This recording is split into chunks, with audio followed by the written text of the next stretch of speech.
Welcome to the flowerschool.com video library. I'm Leanne Kessler, Director of the Floral Design Institute, and today I want to share with you a centerpiece. It's as far away from red as we can get.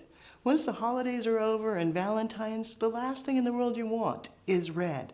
So we're going completely across the color wheel, and we'll look at spring green, fabulous antidote to red. The vessel, a fabulous ceramic boat.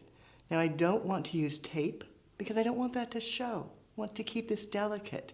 So instead, I've used 3 anchor pins secured to the bottom, and then wet foam soaked with flower food, just placing it in. And then one last touch, score the corners to give myself a nice smooth surface. As I work, I want to think low, long, a horizontal line with a central binding point. So I'll start with my larger blooms, maybe kale, pulling off the older petals, reflexing, pulling it outward. This one's torn. Let's go ahead and pull that out. Then giving it a cut. And the stem is so thick, doing a double cut works nicely down towards the center to extend the line, fragrant stalk coming out towards the end, repeating it on the opposite side.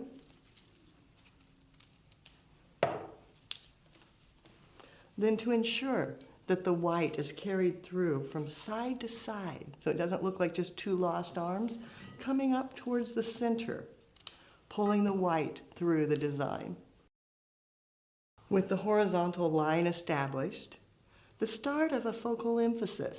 I want to make sure and carry it to the opposite side because it's a centerpiece, so it's 2-sided. So bringing a second kale, facing myself, turning it so you can see. So now I have a front on both sides.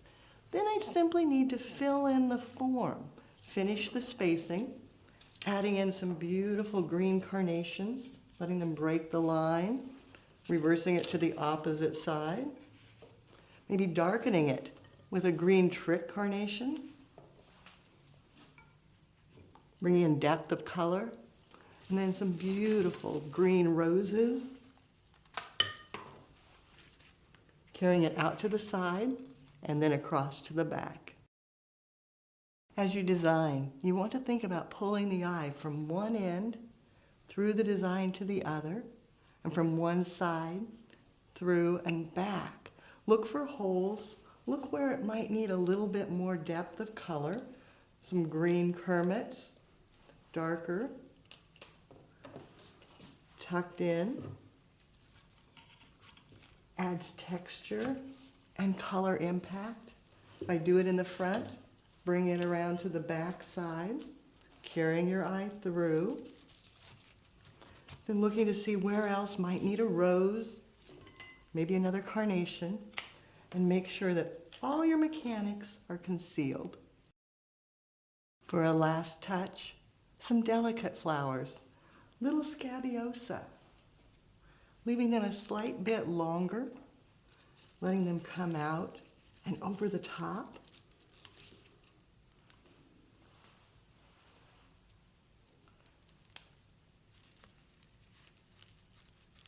Adding a delicate touch to the design.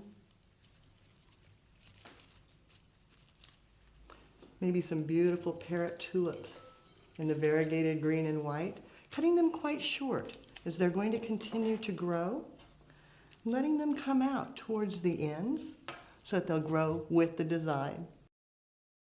The spring green centerpiece, a perfect change from red, looking across the color wheel to the complement and then building from there.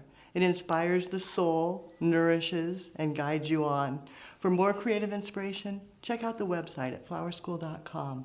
If you have questions, you can reach us through there or pick up the telephone and give us a call at 503-223-8089.